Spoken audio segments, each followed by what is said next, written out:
Better late than never, as they say, ladies and gentlemen. It's all my fault this morning. Hey, from Studio A in Texas, USA, welcome to In Wheel Time, your all things automotive car talk show. On today's 2-hour program, we're going to take a look at road racing.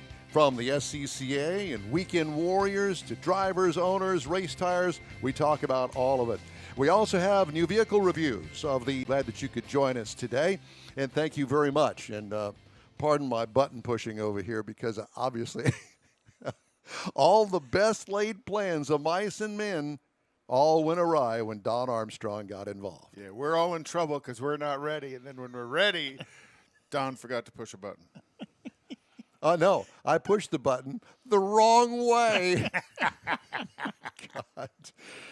It never fails to amaze me, all of the wonderful things that I managed to screw up in this life. And you know, the older that I get, the more you do. Yeah. Or at least the more I realize I do. Yeah, that's the thing. Because it used to be that I was told all the time by everybody, and you know who I'm talking about. Me, Mars, I was and thinking the other three. And that we've got going on at the beginning of the show. It's always an adventure with you guys. It truly is, and we really appreciate you joining us, and thanks so much. So we wanted to start off and kind of give everybody an overview of SCCA. You know, SCCA has been around for centuries. Well, maybe not centuries, but certainly decades. And we've all 1944. heard 1944. And so we've all heard of SCCA, Sports Car Club of America. But I've only been to one SCCA event, because this is kind of a thing that most people, I don't think, really are that familiar with. Now, obviously, the weekend warriors, your kind, know all about SCCA. So a brief overview, if you will, of what SCCA for them, so that you perform better than the rest. But we have events that you can show up with your kids in a road rally and run with them, all the way to where your kids may be doing tire changes for you at the SCCA road race club level. So it's a vast array of what you can do car-wise. Autocross, of course, is one most people are familiar with. I would say that Good Guys has made that quite popular. Optima Streetcar Challenge, which is a large parking lot. We're blessed in Houston with some of the largest parking lots in the country. So we have some pretty quick courses. We run a lot down at Gulf Greyhound Park, Grand Sports Speedway over in Hitchcock, Police Academy before they closed with COVID. But we'll have between 100 and 150 people that show up to play and run around these cones, and you're trying to get a better time than the next guy. Can I along with you?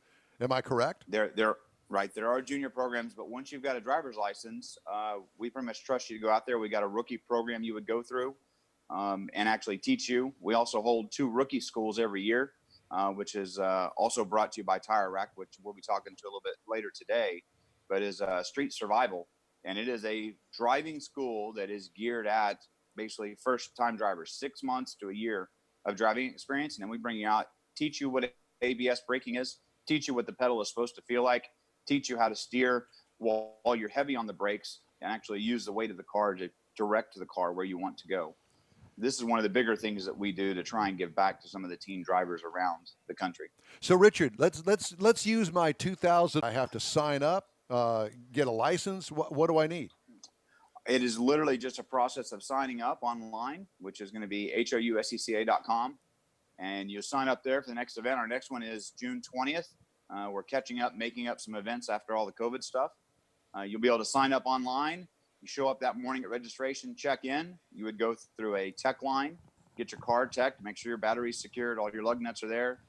At that point, you would start doing what we call a course walk, which is how you learn where the course goes. Yep. And you go out there and walk the course. Now, if you're green, what we recommend to people is for the first year, you take what we call a rookie walkthrough. So we've got a rookie chief that will actually lead you through the course and point out what we consider key cones, key points of direction change or positions that you need to be with your car at that point in time, which we've proven to be a very good barrier of entry for people that make mistakes. Or some of our very fast cars will hold them up maybe 30, 35 seconds. But with the courses usually being about 60 to 70 seconds a course, you basically got 2 to sometimes 3 cars on course, but there's going to be 25 to 30 seconds between you and them, and you should never cross paths. So you're not really racing side by side, but there are other cars out there that the drivers are aware of. So you still got that race feel to it. And you know, the interesting part about this is you race down to 1,000th of a second. And it's amazing how much like scrutiny you can put on getting 1,000th of a second. It's what floor mat can I take out of the car? Let's take the wipers off the car. I mean, you start just chunking everything off the car that you may not need. Now, depending on what class you're in, some of that stuff you can't do. Intended. So, Richard, I wouldn't feel comfortable going out there alone by myself on my first pass across the course. Is it okay to bring somebody like you next to me to kind of guide me through and show me how to do it? So we have instructors that we provide, and that's how it was done until COVID happened. COVID has kind of changed our game plan a little bit, and right now we're suspending the actual instructors riding with you. So we'll walk pre-course, we'll go through, we'll show you that, and then we'll stand outside the car, watch your run, come back, and we'll critique it from the outside. As all the COVID stuff lightens up, we'll be back to doing it as soon as we can. How much does it? How much does it cost me to do one of these Sunday autocross? $35. Once you become a member, it's 30. Go back down to first, but usually it's second gear. The rules are written so that our top speed is highway speeds. Well, in Texas, we're blessed with very high speed limits, unlike some other states that are still at 55. So we have courses that you will see in a prepared car. You would see 70, 75 mile an hour in a parking lot. So they get down to business and get things done. Man, this sounds like so much fun. It does. Yeah, maybe one of these Sundays we'll have to come down there and have the in-wheel time team there. Mars can take his Ram pickup truck. Yeah. Don can take the Corvette, and Conrad will take the BG van. Well, Conrad's got the car that I'd want to drive, so bring out the olds. Yeah, the Rally O's. And then the Ram would beat up on the Corvette as always, right? So, yeah, there you go. Yeah, kind of roll the edge of a tire pretty quickly. So, Richard, is there somebody there to help me as far as tire pressures are concerned? Hey, Don, we've got rookie chiefs that will be there to assist with all that. We've got compressors, we've got tire gauges. We're set up to make things work for you. And the general rule is go 5 psi above what you would on the street. That's a really good starting point. So if you're running 32, show up, run 37. And you can start dialing in your tire pressures from there. Yeah. Otherwise, that sharp edge you have on the side of your tires, it gets real rounded off, and you kind of scrub a lot of rubber off of them real fast. Yeah, but I assume that I don't have to buy special tires for my car to go and do this. Special tires are not required, but when you run against somebody that is on special tires, you will want them because inherently as humans, we are competitive, right? So the next guys are a true race tire. Who's a true race tire in autocross, you're going to pick up 3, maybe 4 seconds, depending on your skill set to be able to push that tire. But your dollar figure is expanded greatly as well. You've gone from $100 a tire to $250 to $300 a tire, and they last half as long. And does that? Really? Does that also change your class? Because does your class change if you run a pure race tire? Correct. So we've got basically your street tire classes and then your race tire classes. So the trick is, Don, is to find a class that nobody else is running in, and you win your class. So the trick is to wear all the tread off of these tires and just run them as slicks. Okay. Well, that might not pass spec. We will be at Gulf Greyhound Park again. So if you've been to Gulf Greyhound, as you pull in through the gates, if you look left, that entire left side section is ours. And I want to say it's 1,200 yards by 1,500 yards of parking lot, and there's only 9 fixed poles in the area. So we lay our courses out. We've got safety stewards. We got guidelines on how close we can be in direction towards the poles to make sure that everybody's safe and goes home in the car they drove to the track. So, I think what I would like to do for a comfort level is to come out there, not competitively, just come out there, see how it works, sit in on a class, maybe have you drive around in your car, whatever you bring out there, that you could show me the ropes. I could get a feel for the whole thing. Can I do that?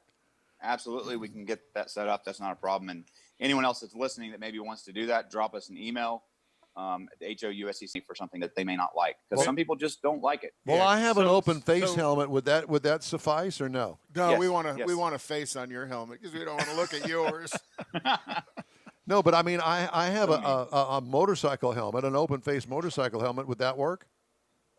Motorcycle helmets worked until I think about 3 years ago. I need to go back and check the rules and make sure on that. But the motorcycle helmets, I believe, have been bumped out.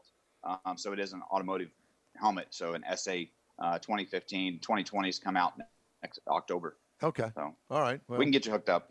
Richard, thanks so much. It's HOUSCCA. Com. Okay. Yep. Well, yeah, we've posted a link up on our Facebook page as well, so anybody, you can just go click on that link and get to it. Richard, we love you. Thanks so much. Roll cage work they do is remarkable. So, and they do a lot of other stuff, and then Richard's got some fun toys as well. I'll bet he does. All right, just ahead, Mike Out of This World Mars reviews the Nissan Armada massive SUV.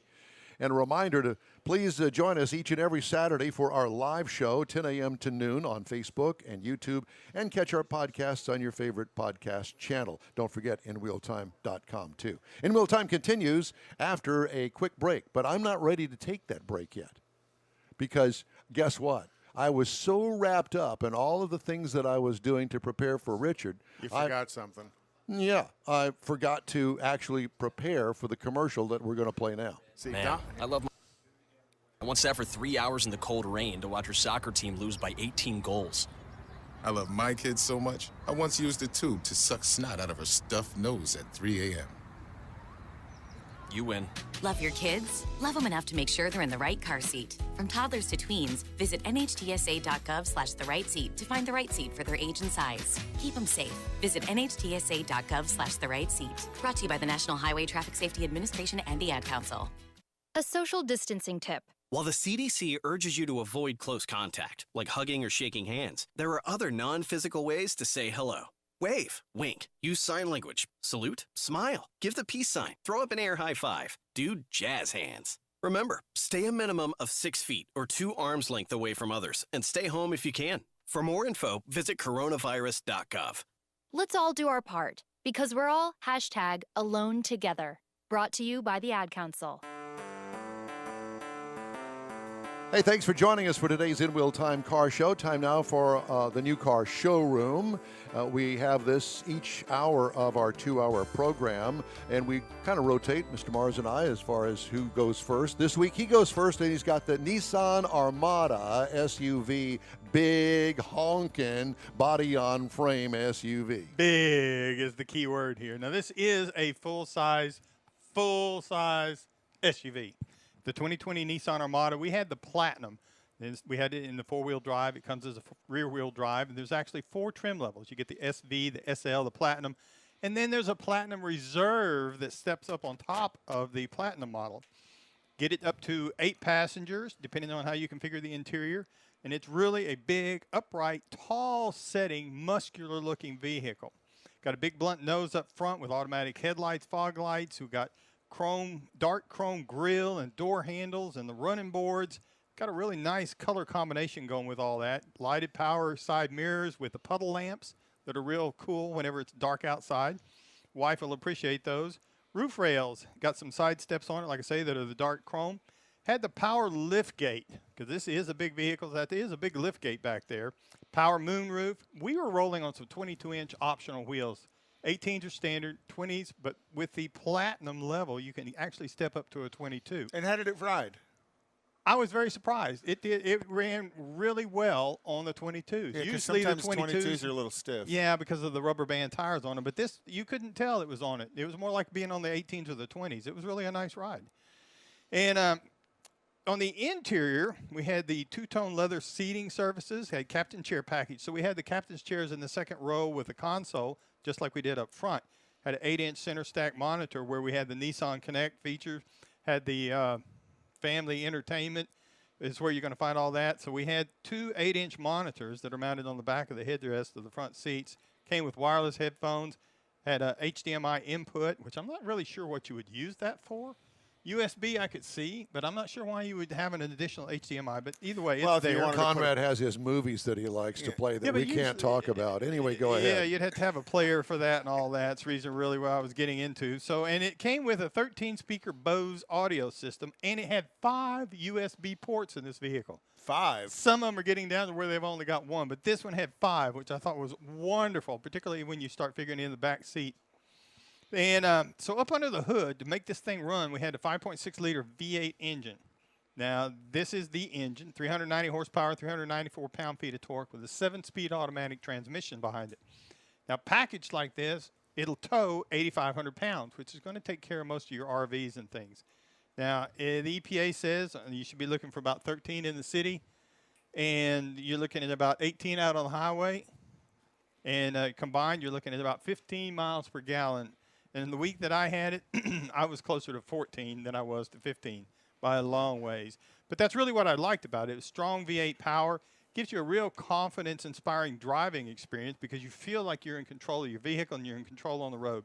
Because part of this is because it's heavy. It is a big vehicle rolling on those 22-inch wheels. And like I said, you're not giving up any ride by being on the 22s instead of the 20s. So it was, but that feels those wheel wells, and it's really a nice-looking combination.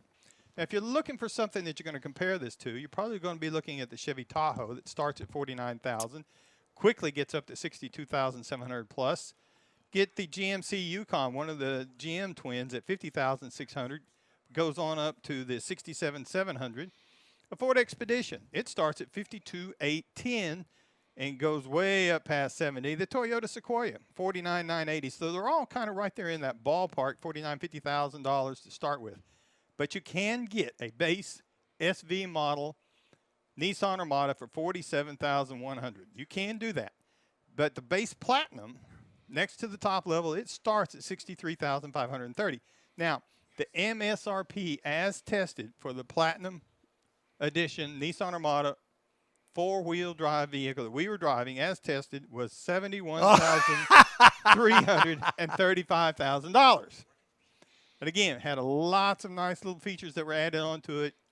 And it was almost, I'd like to see what the Platinum Reserve, see when you step up to that next level, the top of the level, you're really getting into some luxury touches. I'd like to see what that sets up like as compared to this one, because I can't imagine what else you would add. Well, speaking of seeing, we're having a little bit of video difficulty. I see that. We're going to try to fix that. And in the meantime, we're going to take a quick break. But we'd like to remind you to be sure and check out our podcasts on Apple Podcasts, Spotify, Stitcher Radio, iHeart Podcast, TuneIn, Google Podcast, Podcast Addict, and on and on and on and on. You can also catch our video show, what it is, on Facebook.com/InWheelTime and on YouTube/InWheelTime. Quick break now. Right back with more of In Wheel Time after this. 911, what's your emergency? There's a train that just hit a car. Sir, what is your location? Look around for a street sign, sir. It's 8th and Orchard. 8th and Orchard. Okay, very good. 8th and Orchard. Sir, help is on the way. Why would he do that? The train still doesn't stop. You have to get there now. At a railway crossing, even if the engineer sees you and hits the brakes, it can take a mile for the train to stop. And for you, that's too late. Stop. Trains can't. Paid for by NHTSA.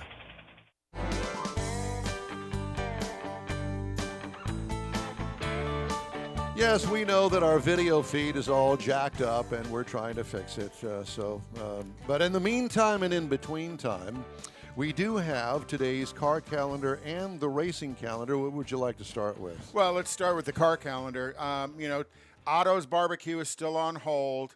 Then why are we even talking about it? Well, because we still want to support Otto's Barbecue. If you want to go out on a Saturday night and go there to eat, you're welcome to, but it won't be. But there's no cars there. Well, if enough it's people take go out there, only. If enough people go, actually, they are open to go in. We were in when we were there the other day. Yeah, but we didn't have all the restrictions then.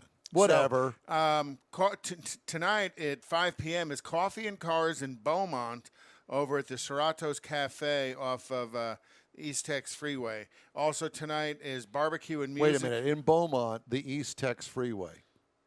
That's the Highway 69, 287 North. Because it is called East Tex Freeway. The East Tex Freeway here is different, I think. Correct, but this is Beaumont, over there near Neaterville.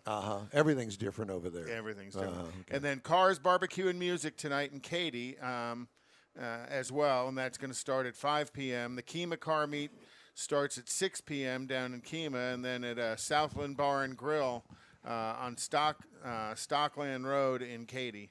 Starts at 5. Tomorrow is the Houston SCCA Autocross event down at Gulf Greyhound Park. It's not down. No, I'm sorry, that was last week. My fault. I forgot to delete that out. Well, I knew we were having Richard on, so I wanted to impress Richard, telling him we were going to be there. Yeah. Tomorrow is the HPD Houston Performance Driving Twin Peaks meet up in Shenandoah, up in the Woodlands, and it's Troy Dixon's 43rd birthday, and he says if you want to bring a gift, bring a bottle of Maker's Mark. Oh, good God. At least Did he actually say that? At least he didn't ask for Woodford. Yes, he did. Woodford Rooster. He actually said that. Yes. And then also tomorrow night is Sunday night at Freddy's, 1960 in Eldridge, and that's just one of the ongoing weekend shows, and that starts at 6 p.m. at Freddy's Frozen Custard and Steak Burgers on FM 1960. And then tomorrow morning is Jeeps and Java in Santa Fe. Jeeps and Java. Jeeps and Java. And then racing stuff, there's always some kind of racing going on. But wait a minute. No. There's a big racing event next Saturday. Correct. And that is NASCAR-sponsored Texas Short Track Racing Series. It's actually sponsored by Advance Auto Parts, but whatever. NASCAR-sanctioned, I apologize. Yeah. NASCAR-sanctioned, sponsored by Advance Auto Parts at Houston Motorsports Park. Gina Child-Knowles, friend of the show, is the promoter for all of that, and it is going to be their first race of the year as everything kind of got set back because of COVID. It's going to be a hoot. You and I are going to be there. Are you still going to be the finish line I don't know. announcer? I haven't talked to Gina about that. I'm sure she'd like to have you. You are a celebrity, Don. Oh. You're a celebrity in your own mind. Exactly. It's And all then about me. Houston. Don't make me have to take my shirt off again. NHRA is not coming back to Houston until October. NASCAR is going to be running tomorrow at Homestead and then next weekend in Talladega. I just have a problem wrapping my head around a NASCAR race in Miami. I just they've run Homestead for years. I know they have. It just getting my head around because I think of Miami, I think of the beach.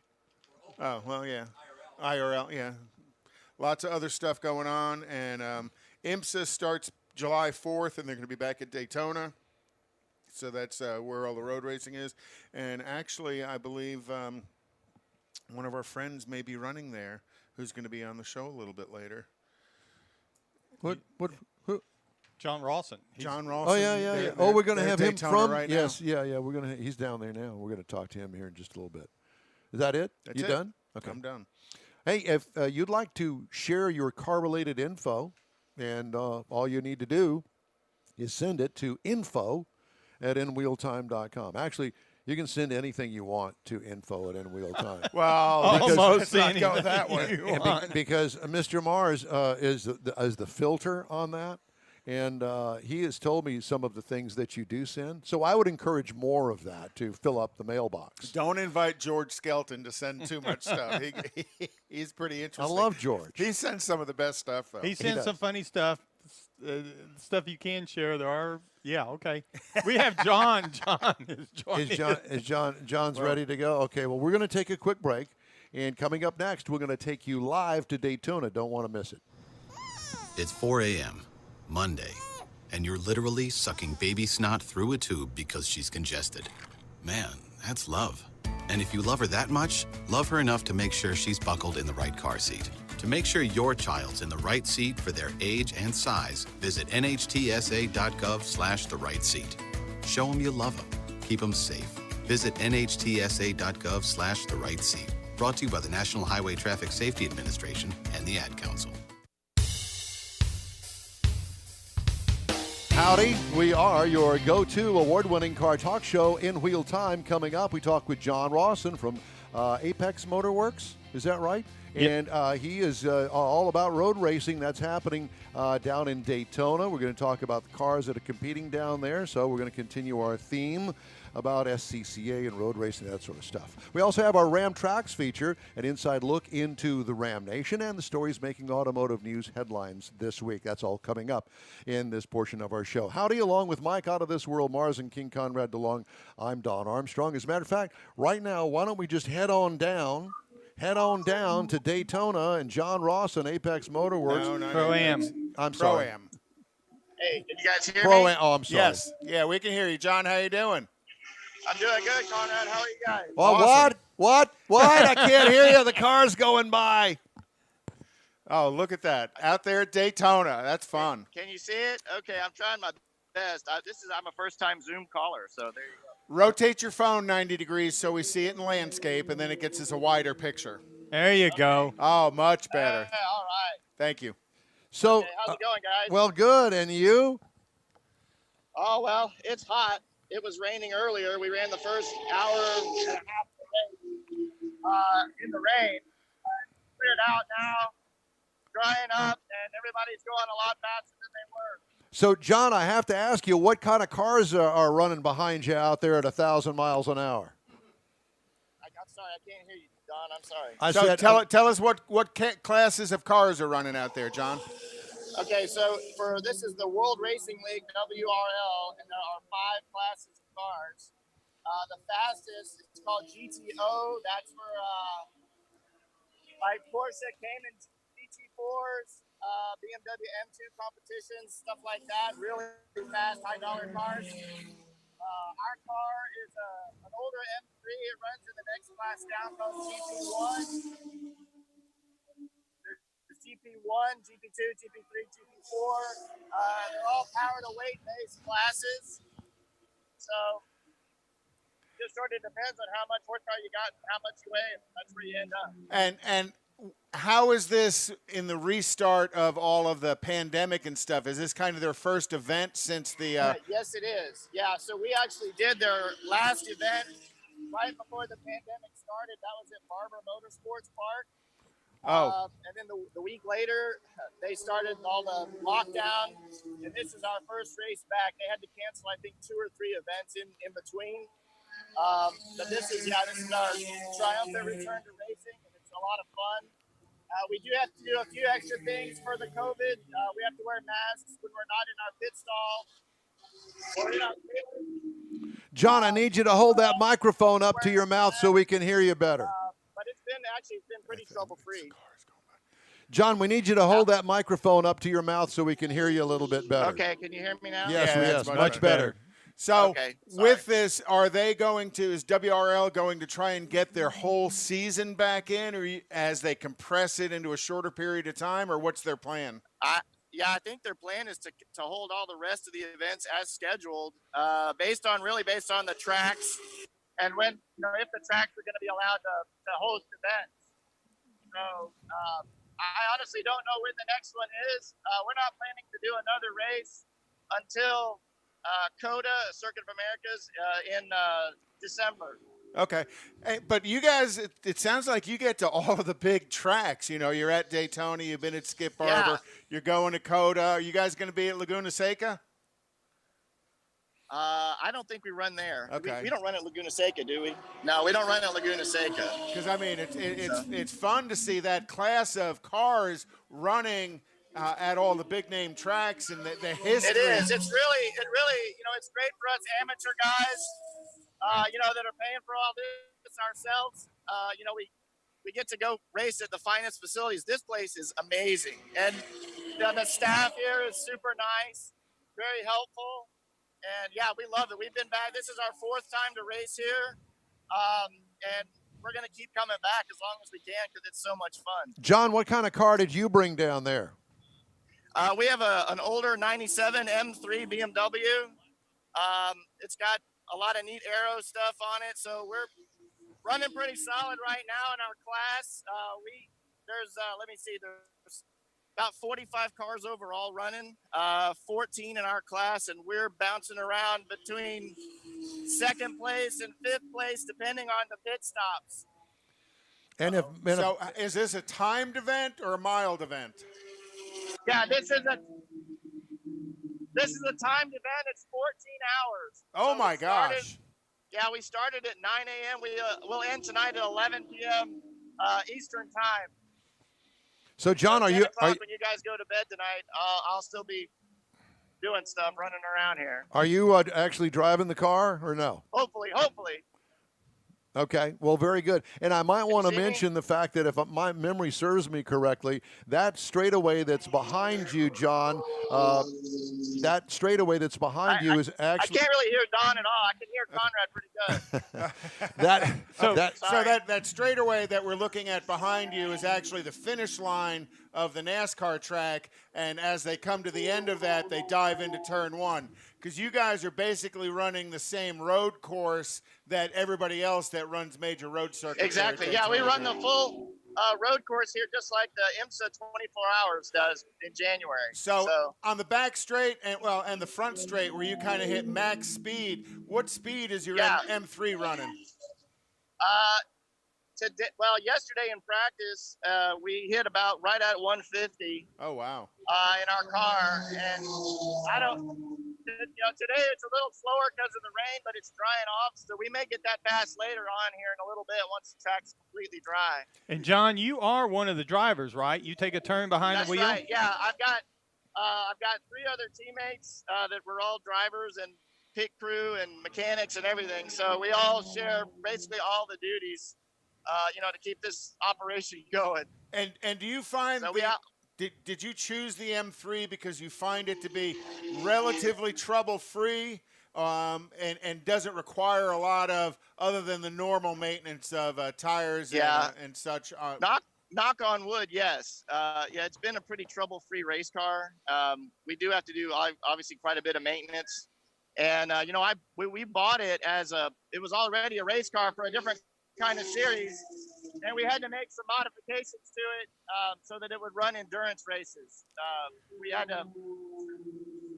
actually kind of had to depower it a little bit so we would fit in the class just fine. But we've made some other upgrades, larger brakes, better gearing, stuff like that, so that it would be more competitive. So in the course of a 14-hour race, will you have to put brakes on it? We should not, actually. Okay, good. We should not have to put tires or brakes on it because the rules, we have to run a 200 tread wear tire. Okay. Which all the manufacturers make a racing tire that fits that bill.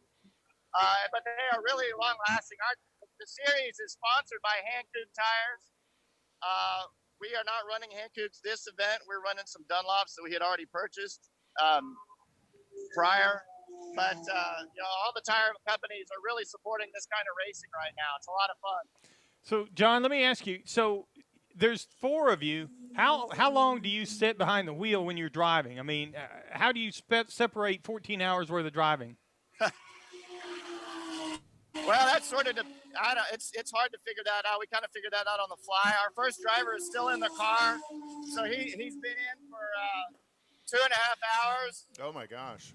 He's going to try to stay in for another tank of fuel, which we're going to have to add here shortly. And if he doesn't wear out, he'll probably be done driving after that stint. The other 3 of us will try to go 2.5, 3 hours at a time. Just kind of depends on how the math works out. Sometimes we'll get out, take a break, and then somebody else to get in and go and stuff like that. So there's a lot of strategy. You're not really involved. set up in anything specific. And how long will a tank of fuel last? Right now, in the wet, a tank lasted an hour and a half. In the dry, it's going to last about an hour and 10, hour and 15, we hope. Okay. So Cool. that's 16 gallons of gas. Well, that's not too bad. And then when the car comes in, it's just the other 3 people or the pit crew, or do you have other support people there with you? We have one other guy with us this weekend that's helping us kind of be he's the fire bottle man. So his job is to hold a fire extinguisher ready in case something happens while we are adding fuel to the car. And we hope he's never busy. Yeah, right. It's a job that we don't ever have to use. So. Yeah, last week we did the show on car haulers, and how big of a hauler did you bring your team out there to Daytona in? Well, ours is really small by comparison. I wish I was over in the paddock. I could show you some of the rigs. Some of these teams really have some, first-class semi-truck haulers that could be at an IndyCar race or a NASCAR race. Ours is a friend's 3/4-ton pickup and a 24-foot trailer that we bought about 5 or 6 years ago. Well, cool. Yeah, we're going to have Alec Udell on the show, who's now become a BMW driver as well, and he's out of the Woodlands. You know who Alec is, right? Nice, good deal. Yeah. So thanks a lot for joining us. We really appreciate it. I think you're going to be back on with us in a bit no, never mind. But good luck. Good luck and stay safe out there. All right. Thanks, Mike. Thank you, guys.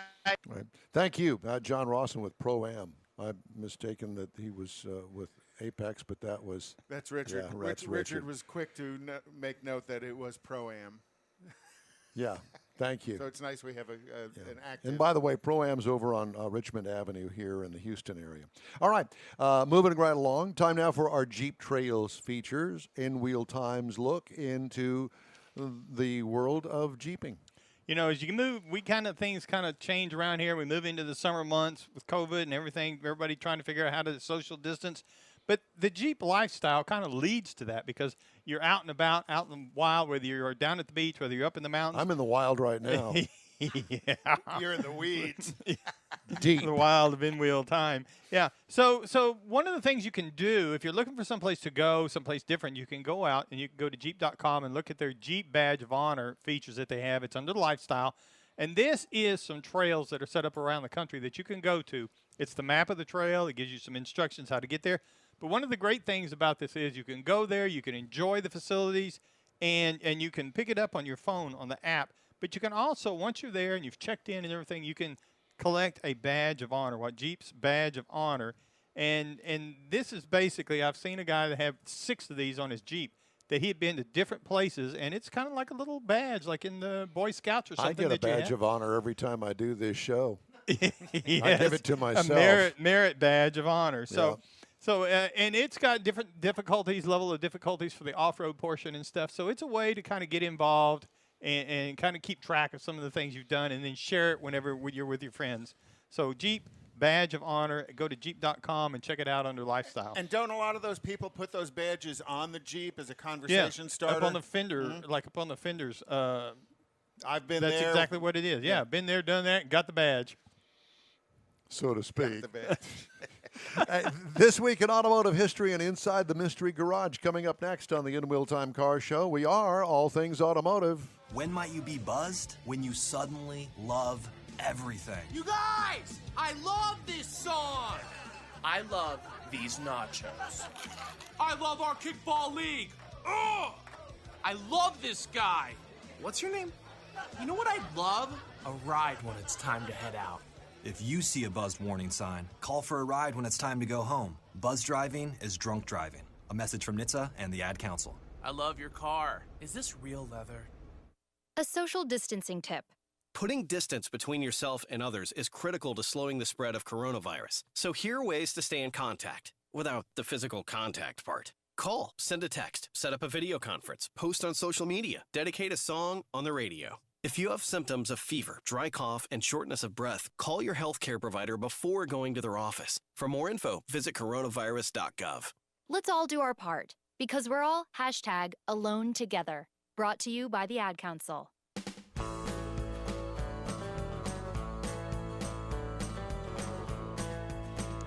It's the In Wheel Time Car Show.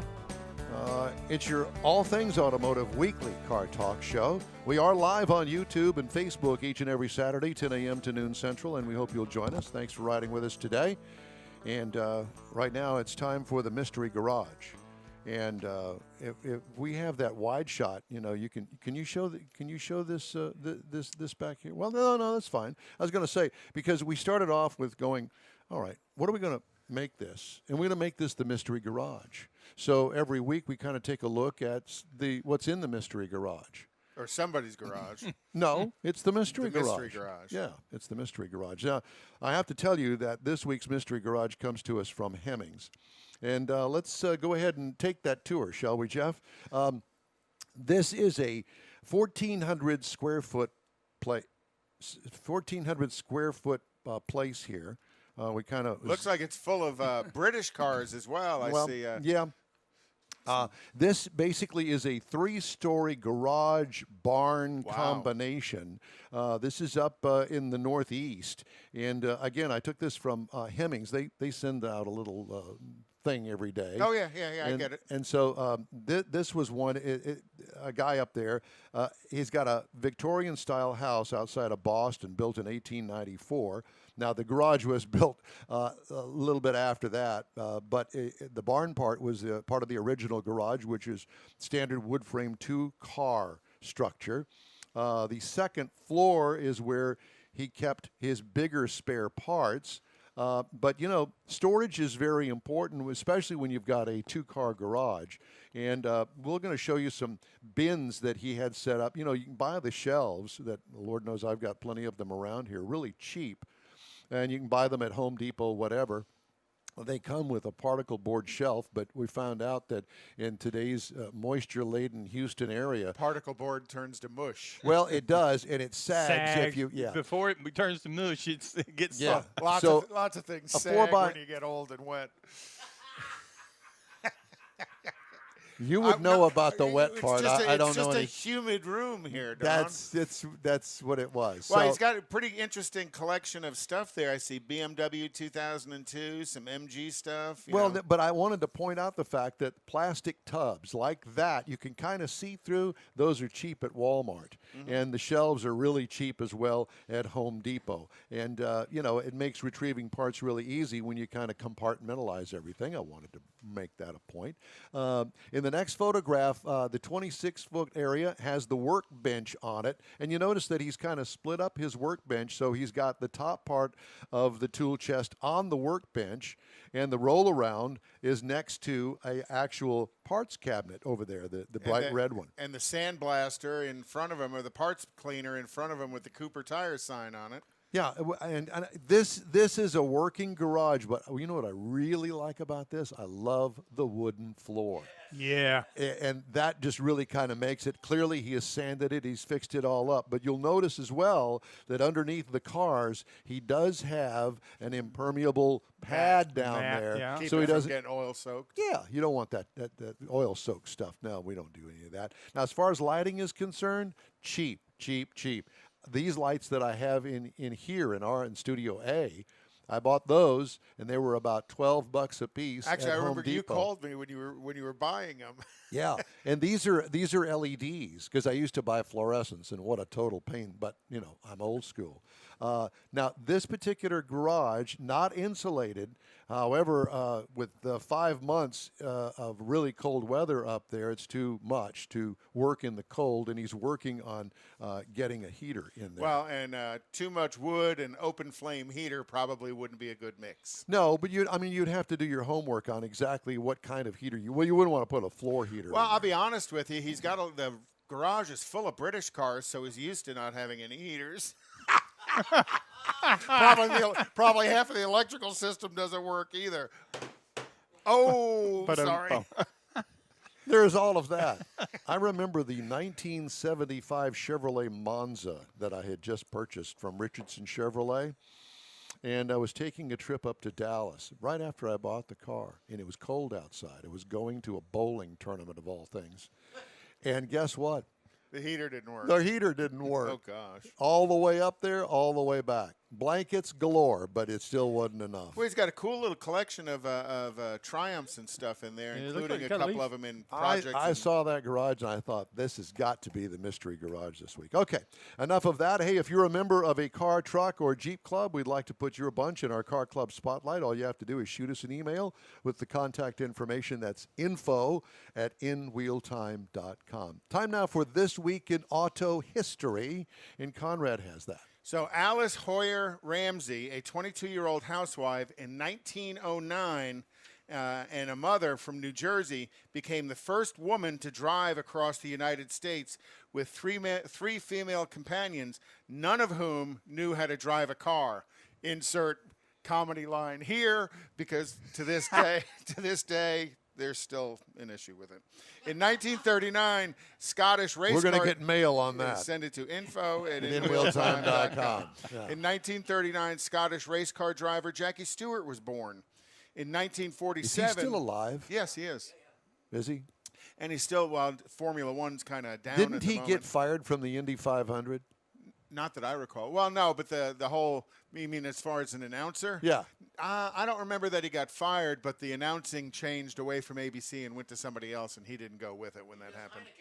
He does that's right, he does do Heineken commercials. In 1947, Saab, who was a military aircraft provider during World War II, built its first vehicle, the Saab prototype. model 92001. So and they were so good they pulled out of the United States. Yes, they did. And Because then they couldn't sell a thing here. A year later, in 1948, was the first Porsche that was completed, and it was actually called Number One.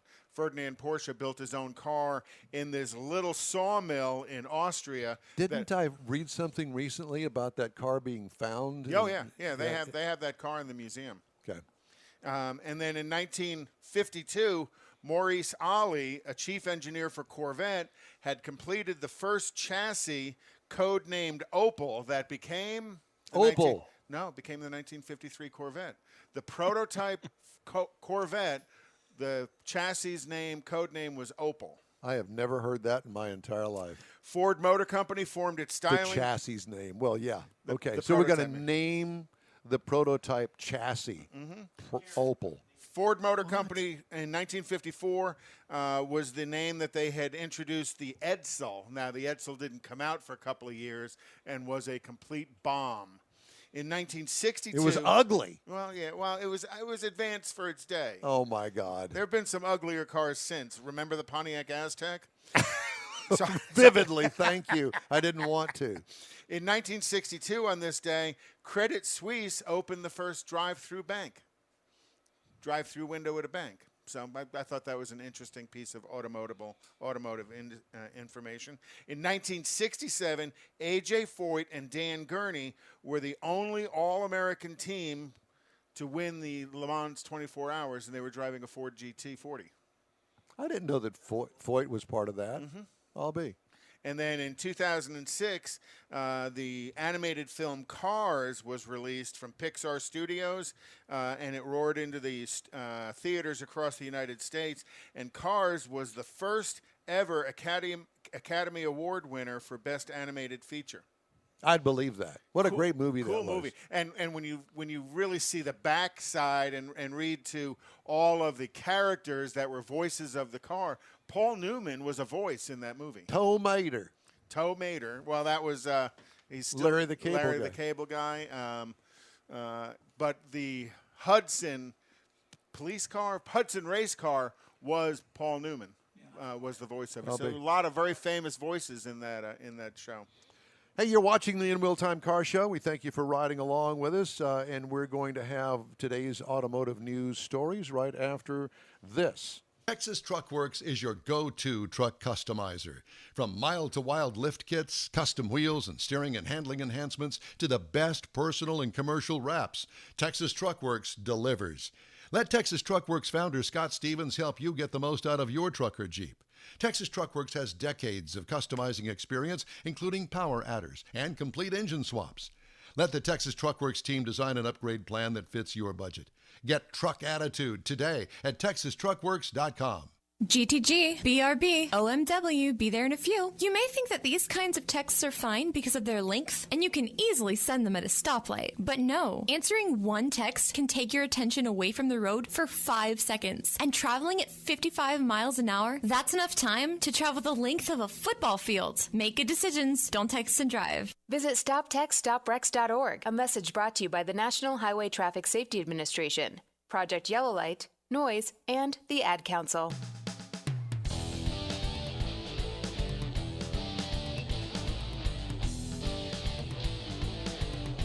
It's In Wheel Time. Thanks for joining us today. For those of our viewers that are well-heeled, I just wanted to tell you about... well-heeled? Well-heeled.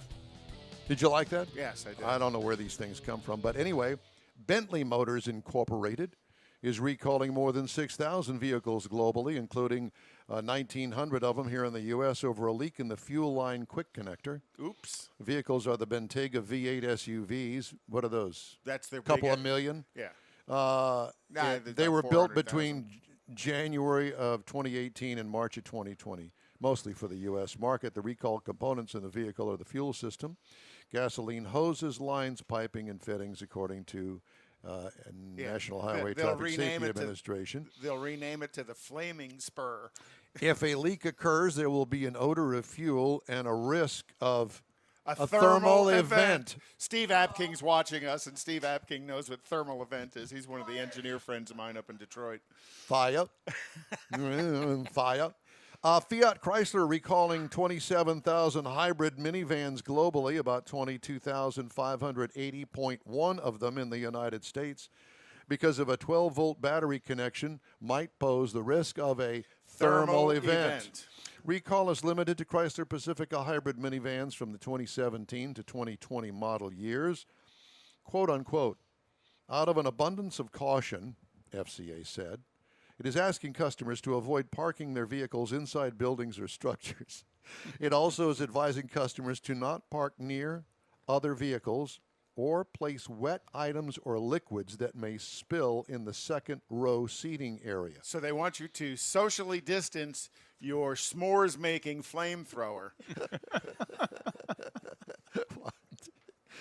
Oh, my God. Hey, Ford's in trouble. Again. Owners of the 2011 to 2019 model year Ford Mustangs are suing the automaker for what they allege are defective manual transmissions that have caused the pony cars to slip, jerk, and clash gears while shifting. Sounds like some bad marriage to me. Or somebody just doesn't know how to drive a manual transmission. A suit seeking class action status filed last year in California and transferred last month to U.S. District Court for the Eastern District of Michigan alleges Ford knew about defects in the Getrag MT82 six-speed manual for a decade. Since 2011, the lawsuit says Ford has issued seven special service messages and technical service bulletins related to shifting issues and other defects. Ford began using the Getrag in the Mustang for the 2011 model year when it replaced the Tremec T5 and the TR3650 manuals. They began receiving complaints shortly after the MT82 transmissions launch. Oh, that's not good when they have that many bulletins on one. They're going to lose that one in court. Back to school on that mess right there. And one more, since we're on the subject of Ford Motor Company. You ready? Ford Motor Company said Wednesday it'll recall 2.15 million U.S. vehicles with potential faulty door latches. Don't fall out. The door pops open while you're driving. The automaker said the recall covers many Ford and Lincoln vehicles from 2011 through 2015. The recalled vehicles may not have had all door latches replaced or correctly replaced when repaired by dealerships under recalls issued in 2015 and 2016. This is the third recall for the exact same door issue. latches? For door latches popping up. For doors What popping open. in the world? Are you kidding me? The key is wear your seatbelt.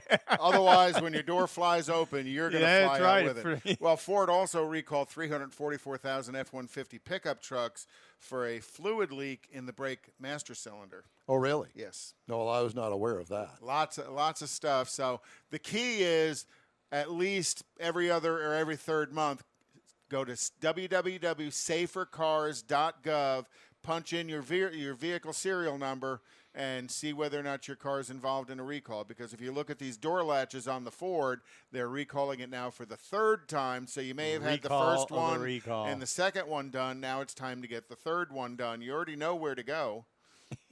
And you got to wear your seatbelt in case the door comes open or it don't stop. Either one. Yeah, and prepare for the fourth one, right? Honda this week experienced a pretty massive cyber attack that actually shut down production operations here in the United States. Seriously? Yeah. So it only shut them down for a couple of hours, but the more everybody jumps on the internet and how intermingled that is with what goes on in the assembly plants, what goes on in the banking industry and the hotel industry, lots and lots of people are becoming cyber attacked. And I think what's going to happen is some of those facilities, some of those business operations are going to have to be what's called an intranet that is not hooked to the open worldwide internet. So. But yeah, they shut down production in Marysville as well, which is where they build all the Accords. Well, I've had a little mess up over here. That's why I was adding some of my news. Well, to thank your you very news. much, and I certainly appreciate it. So we're not going to have any opening music until I can get all that figured out, but this is the end of our first hour of our program, or segment 2, as it were. So why don't we just go ahead and start segment 3, and the second hour of our program right now. So from Studio A in Texas, USA, it's hour number 2 of the All Things Automotive Car Talk Show in wheel time, and we thank you for joining us today. Just ahead, we're going to talk to racer Alex Udell, how he got involved in the sport and what he's piloting today, and we're going to also talk about racing tires and how much they cost, how do they differ, all about that. In our new car showroom is the Chevy Silverado. I'll take you for a ride. And later, our Ram Tracks feature, along with the stories making automotive news headlines this week. All that and more just ahead on the In Wheel Time Car Show. Along with Mike Out of This World, Mars down there on his cell phone. He doesn't say much during the show. Yeah, he's kind of ADD. Yeah, he's chasing down Alex, what he's doing. Is that what you're doing? Yes. Yeah. At least you're not messing up over here like me and don't have any audio ready for us to play. Well, but anyway. Mike's the man in charge. You're the voice of the show. I'm just the sidekick. Like we said last week, you are the Johnny Carson. I am the Ed McMahon. And and Gelman over there. And I am the walrus.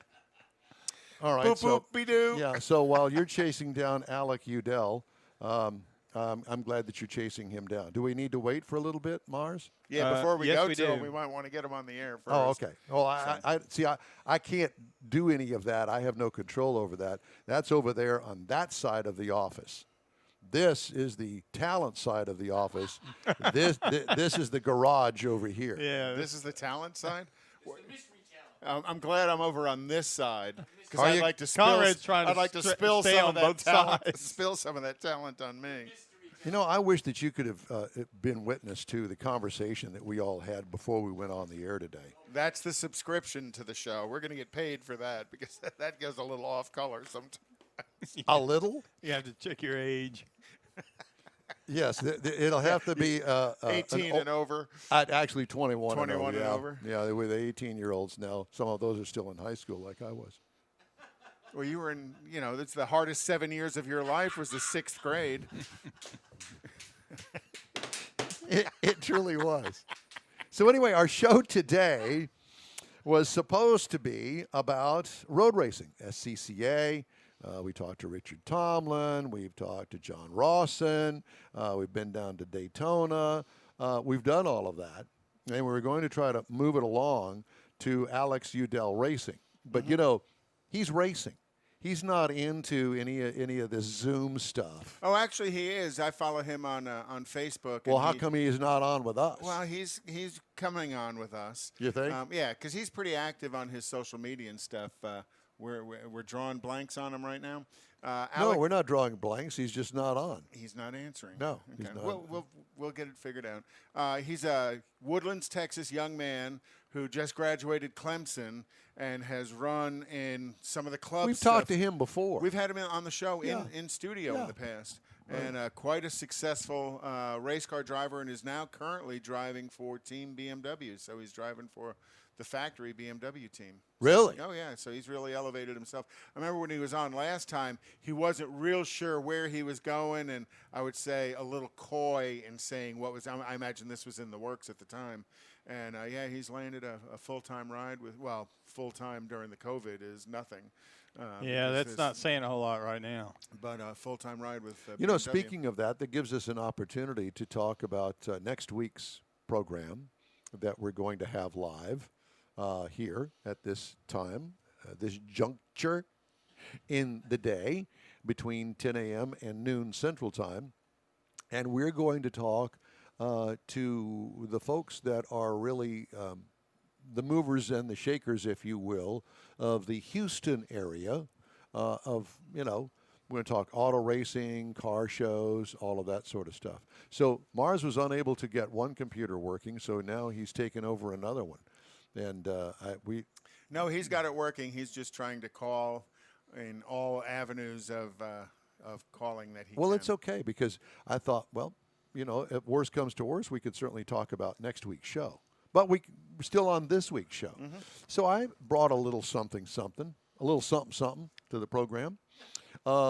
This was from Hemmings, another thing. Hemmings is a good. I always thought of Hemmings as for old people. the big, thick advertising book of every kind of car. Drill it down. You need parts. You need cars. Whatever it is. No, they got some great stories, and they send stuff on the internet all the time. So I got this. This is the 10 best performance cars of the 1980s. Yeah, they do a 10 best, 5 best of different genres of the automotive world. Well, I thought this was interesting because when I think of the 1980s and performance cars, you don't think of much. No, that's like oil and water. No, Well, it doesn't work. You know, in that, But it's I would not say, true. I would say a majority of them would be European, but then you got to include the Buick Grand National in there somewhere. Well, stand by. Okay. Stand by. I'm just giving my best. Well, just stand by, and then you can join in. You were always one of those that the teacher had to, Conrad, we know your answer. Please sit down and let somebody else answer it, weren't you? Actually, I was. I know. I could tell. Kind of that annoying little snark in the back.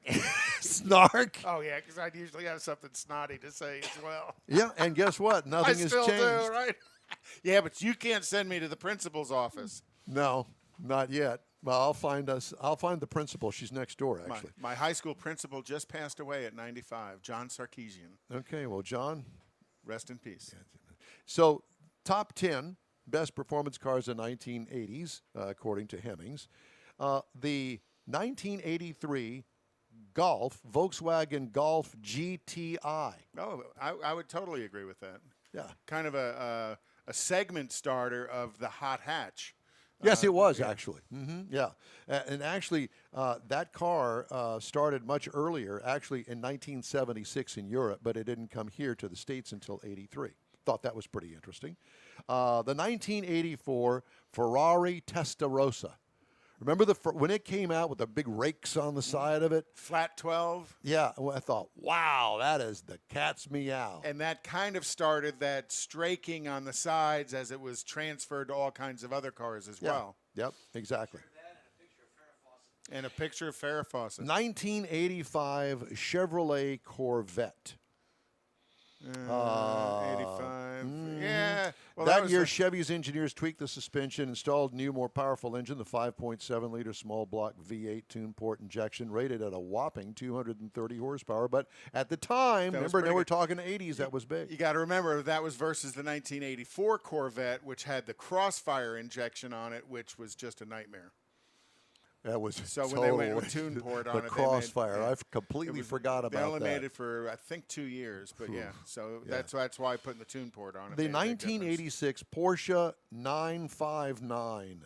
The 959 was the all-wheel drive version of the Porsche 911 that had, what, about 400 horsepower? It was quite a 444 horsepower from 2.9 liters. Twin turbo. Yeah. It was at $227,000 at the time. And they are super collectible today. Jay Leno has one. Yeah, I'm sure in he his does. garage. Okay, here's one for you that I can relate to. The 1987 Chevrolet Camaro IROC Z. Oh, yeah, with the 5.7. Remember the TPI? IROC Z? God, I wanted one of those. I had a Z28, but it was obviously much earlier than the IROC Z. IROC, International Race of Champions, and I love that series. Yeah.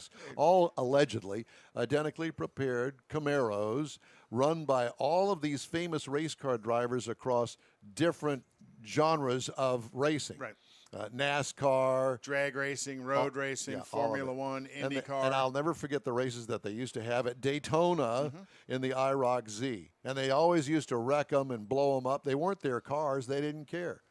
Yeah, and not the 1982 Astro van. It was not on the list. The 1987 Rough CTR.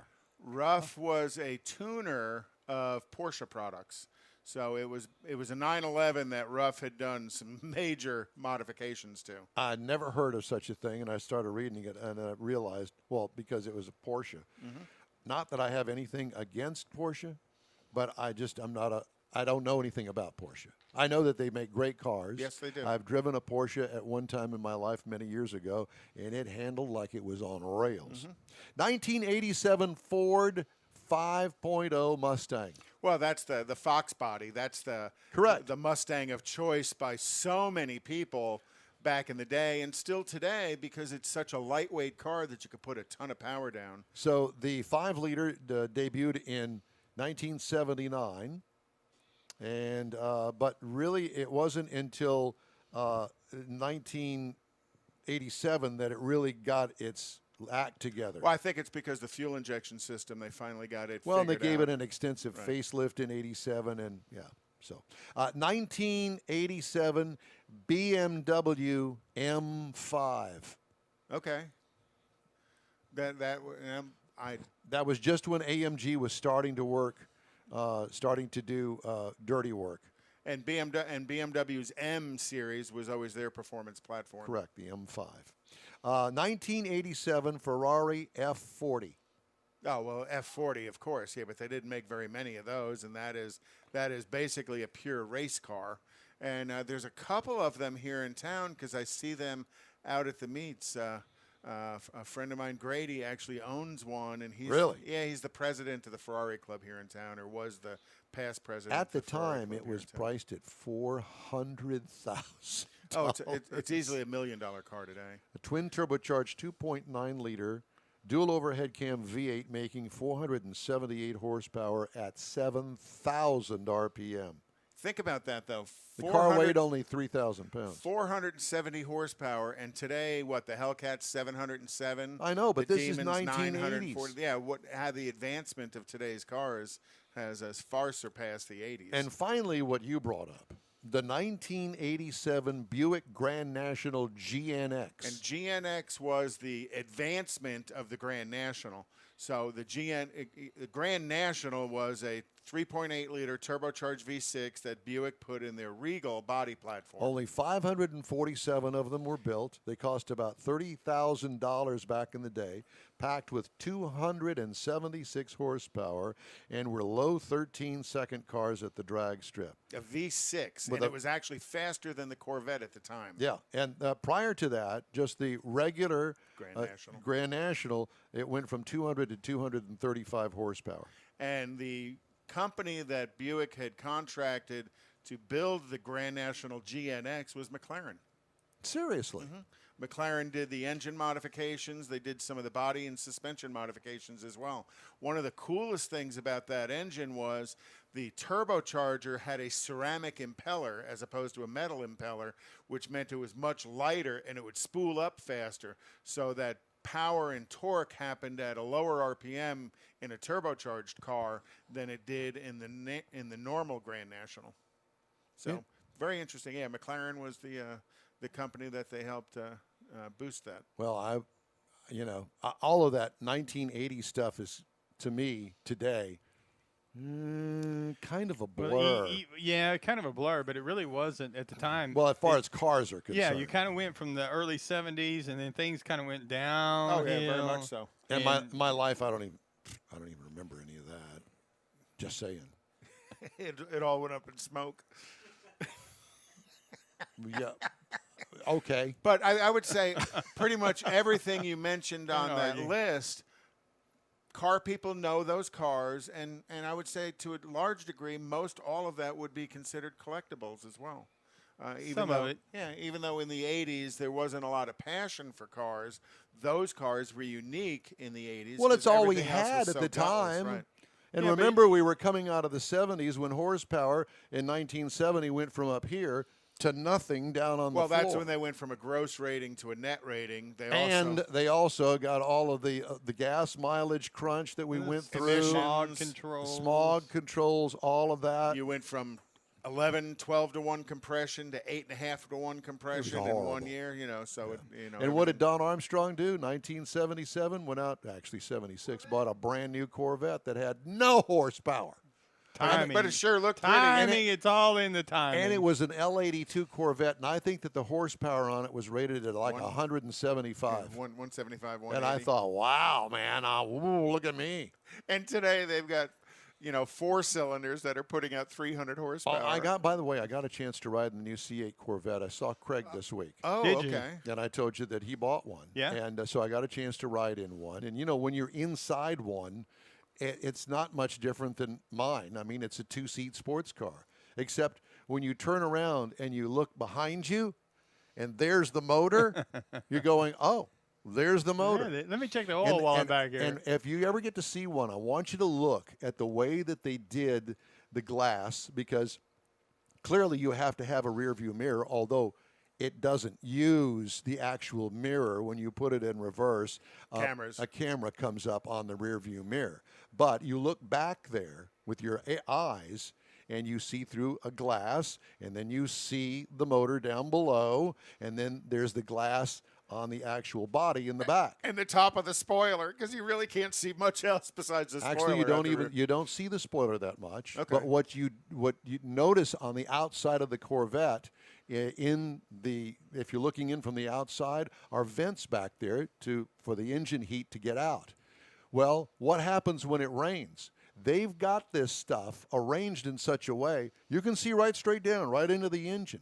But it's got little grooves and things like that, so it channels the water down, lets it go down on either side of the engine, down past the exhaust. Of course, when you're rolling, everything is going over the top. Well, they'd have to do that, otherwise inside of your car would fog up. I know, but you would never do that in a regular street car with the front engine. I haven't been in a new Corvette, but I've looked at them. I'm not real sure I could get in and out of one without rolling off. Well, actually, Craig and I both commented on the fact that it's got a lot wider sill, right. And I have to put my butt way in there to get in because it's got a lighter. Well, yours is a skinnier butt than mine, but that's beside the point. It is beside the point. You have to scoot it. But the other thing is, I really love the way they did like this fighter cockpit look for the driver's seating position, the way that the dash and that whole array of buttons run down that center console. And that, by the way, that center buttons, I didn't know this, but it's divided into two. They're both identical. So you got one for the passenger side, one for the driver's side. Oh, I didn't know that either. Yeah. And it basically controls the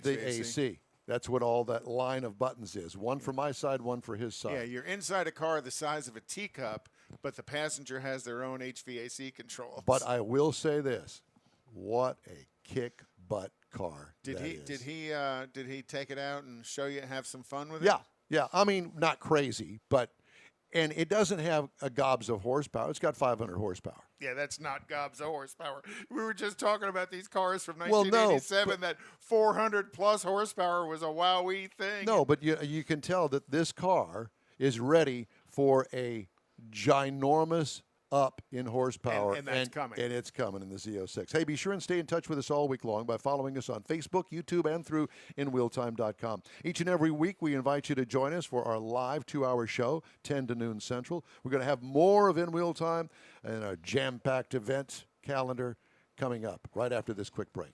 GTG, BRB, OMW, be there in a few. You may think that these kinds of texts are fine because of their length, and you can easily send them at a stoplight. But no, answering one text can take your attention away from the road for 5 seconds. And traveling at 55 miles an hour, that's enough time to travel the length of a football field. Make good decisions. Don't text and drive. Visit StopTextStopWrecks.org. A message brought to you by the National Highway Traffic Safety Administration, Project Yellow Light, Noise, and the Ad Council. This is Houston's most in-depth car show, In Wheel Time, streaming on YouTube, Facebook, and InWheelTime.com. But podcasts are available on Apple Podcasts, Spotify, Stitcher Radio, iHeart Podcast, TuneIn, Google Podcast, and Podcast Addict. And if that's not enough, well, you need to get a life, I guess. Okay, time now for this hour's new car showroom. In today's new car showroom is the 2020 Chevy Silverado. Comes in no fewer than 8, count them, 8 trim levels. WT, which stands for work truck, that's the base. Then it goes up from there. Custom Trail Boss, LT, RST, LT Trail Boss, LTZ, and High Country. I had the RST two-wheel drive. This is considered a standard pickup truck, or what we like to call in the business a half-ton. How many passengers? Seats 5 for most of us, but you can get a bench in front in the work truck. Exterior changes from last model year. It was new last year. Comes in 3 cabs and 3 bed lengths. And my partners over here keep fooling with their microphones and they're killing me. Exterior changes, as I mentioned, 3 cabs and 3 bed lengths, new last year. Exterior features, masked headlights. I don't know if you understand that, but it's one of these kind of things with the headlights. That thing that comes around in the headlight. Do you like it? You may. I'm not a big fan. It has these grills. Go from work truck black to elegant chrome, and that really kind of defines all the different trim levels. Leading edge ranges from front end fender gills for airflow that Conrad and I looked at and go, what? What I liked about it, rear bumper front footsteps. I know that sounds stupid, but it sure does make it nice trying to get into the bed of the truck with handholds up on the top of the bed. What could use improvement? It's got an odd front fender crease that kind of dips below the side view mirror that I just have a issue trying to wrap my mind around it. I mean, a lot of people like it. It's a personal choice kind of thing. Interior highlights include dual passenger side glove boxes. Dual passenger side glove boxes. Attractive cloth seats. Ours had the leather. Infotainment system worked well. Dash design seemed a bit dated for a 2-year-old truck. Cargo and trunk room, as I mentioned before, 3 bed lengths. What I liked about the interior was the comfortable and rugged front seats. I know I've got your microphone turned off because, y'all can't stop fooling with your microphones down there. What could use improvement? I am the school teacher here on this particular. Let me see your hand. Hold your hand out. Shame, shame, shame. What could use improvement? I would like to see some compartmentalization underneath the rear seat for storage. What? No? Yeah, no. Psst. I'm doing this by myself. 5.3 liter V8. It also has an available all-new diesel. They also have a turbocharged 4-cylinder. They also have a V6, and they have a 6.2 liter V8. So pick your poison when it comes to engine size and horsepower. 355 horsepower for my 5.3 liter, 383 pound-feet of torque, 9,400 pound tow rating. It'll haul 1,710 pounds. 17 miles per gallon city, 23 highway for a combined of 19. That's for the V8. I got 19.6 over 260. That's 262.6 miles. What I liked about it, all of the available engine combinations. What could use improvement? Nothing. Ride and handling, it's an unloaded truck, not towing anything, so you can just imagine the ride. But it's a truck. That's what it's for. Pricing, $41,200. That's the base trim. As prices tested, $51,890. If you want to get into the base model work truck stripper, it only costs you $22,007. Competitors, Ram starts at $27,048, Ford $28,048, and the Tundra $33,726. And that's the review of the Chevy Silverado Crew RST 2-wheel drive. I turned your microphone Great. Good job. But it was actually a gorgeous color blue. It was. I love the color. I mean, really a very, very good looking car. But I understand what you're talking about the way that fender crease, door crease that passes underneath the mirror, kind of shoulder line. Yeah, it draws your eye, but it's odd. It isn't ugly. It's just different. Yeah, and I don't mind different. I got that because I'm different. But it draws your eye, and there's other things that are quite good looking about the truck that it shouldn't draw your eye to that. Right. The other thing Chevrolet did, which again I find odd, is how they have raised all the badging up as high as it can be on the fender line. Correct. A lot of times the badging would be on the bottom third of the fender, right, or on the bottom of the door or something like that. Yeah. Now it's all like almost right up at eye level. Makes it all look makes the top of the truck be real short and the bottom is long. It's like a long-legged woman. They're all legs. It's all. I have to ask. At what point do they stop growing the size of a half-ton pickup truck? This thing is big, man. I don't think it'll fit in a garage. No, it won't. It won't fit in mine. No, it now won't. you got just a standard double car garage. Yeah, no, it won't. I guarantee you. All right. Why don't we do the events calendar? Well, again, on the events, a couple of things that are coming up, and that is next Saturday is going to be Freddie Steakburger monthly cruise-in at where is it at? In Magnolia, at the Freddie Steakburger in Magnolia. Have I ever been to a Freddie Steakburger? I don't think I have. Well, there's actually one just down here on 59 that they do one. There's one in Katy, and it's all Showplace classics. And Kerry Kirkley. But what kind of burgers do they have there? Kind of a what was the other steak place? Steak and Shake. That kind of a burger. It's kind of a real high grade meat that they start off as a ball and then they flatten it out. Is it beef? Yeah, it's beef. Is it beef? It's goat. It's roadkill. Have you been to one of these Freddy's? Oh yeah, the one up by Eldridge is where they do a Sunday night. He does a Sunday night cruise in, and I go to that quite a bit. They're also going to. There's going to be out at Traders Village next weekend is the Father's Day Out car show at Traders Village. And they do that every year. They're asking for spacing between the cars as you come out and bring your vehicle. And then the Costco in Richmond on Richmond Avenue at 3836. They're going to do a Father's Day cruise as well. That's going to meet up at 8:45 a.m. What day? That's Sunday next on the 20th.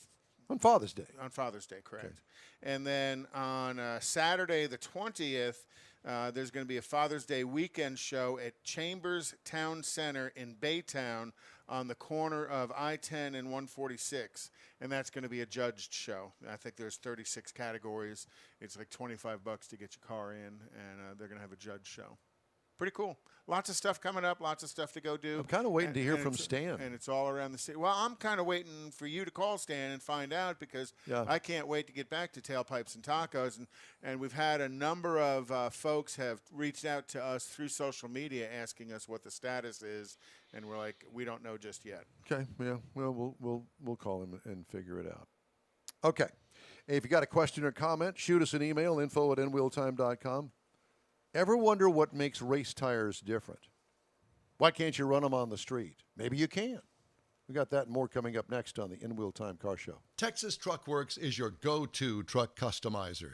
From mild-to-wild lift kits, custom wheels, and steering and handling enhancements to the best personal and commercial wraps, Texas Truck Works delivers. Let Texas Truck Works founder Scott Stevens help you get the most out of your truck or Jeep. Texas Truck Works has decades of customizing experience, including power adders and complete engine swaps. Let the Texas Truck Works team design an upgrade plan that fits your budget. Get truck attitude today at TexasTruckWorks.com. Do you know what teens just love? Not being told what you're supposed to love. That's not anyone's business but yours. It doesn't matter what you love, but if you love it, click it. That includes you too. Because in 2018, 42% of Texas teens who died in traffic crashes were not wearing their seatbelts. Make sure everyone is buckled up. Every rider, every ride. Brought to you by the Texas Department of Transportation.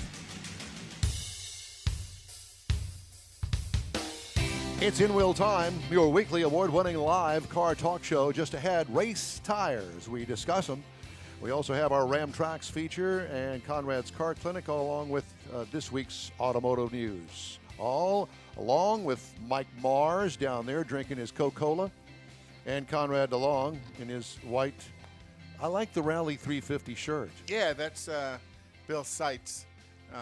Did the artwork for my vehicle, and I clipped this out and sent it to this company who did the design for an embroidered shirt for me. So I have about 4 or 5 of these. Nice. So kind of conversation starter. It looks good on white and other colors. It doesn't look good on a black shirt because you can't see the tires. It kind of looks like the car is sitting there on cinder blocks with no tires on it. Kind of like one of those green screen things. Or something. Green screen wearing a green shirt. All you see is your head moving around.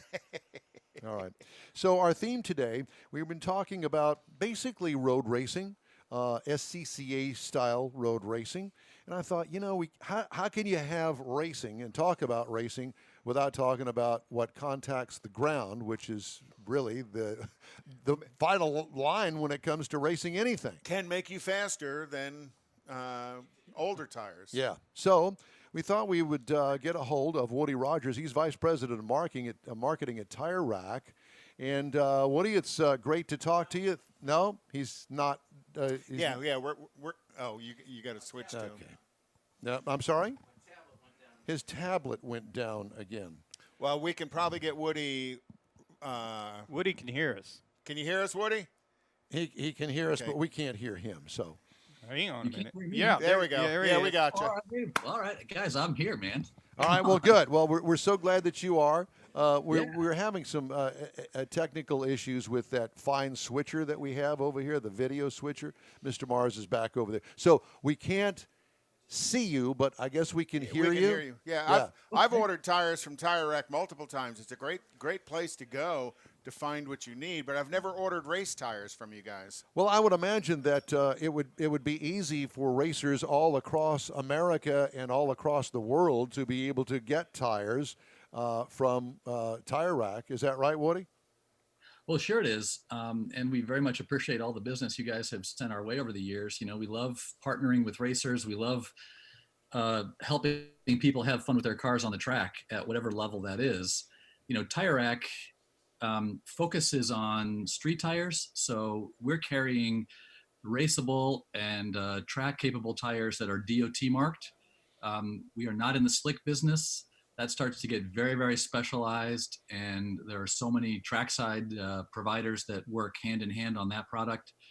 So we stop at the semi-slick, DOT-approved, you know, Hoosiers and BFG track tires, and everything on down from there. Well, you know, that's one of those items that I think that if I were going to do any kind of SCCA racing, you know, here I am, a family guy, I've got other expenses, and I realize that there are straight slicks that are available, and most of the guys, you know, have some sort of supplier in their area, and they bring the tires to the track, and you have access to that. But I'm more interested in really a kind of a tire you can drive to the track, run on the track, and drive home without having to trailer your vehicle. So let's focus in on that. And I understand that you guys carry those types of tires.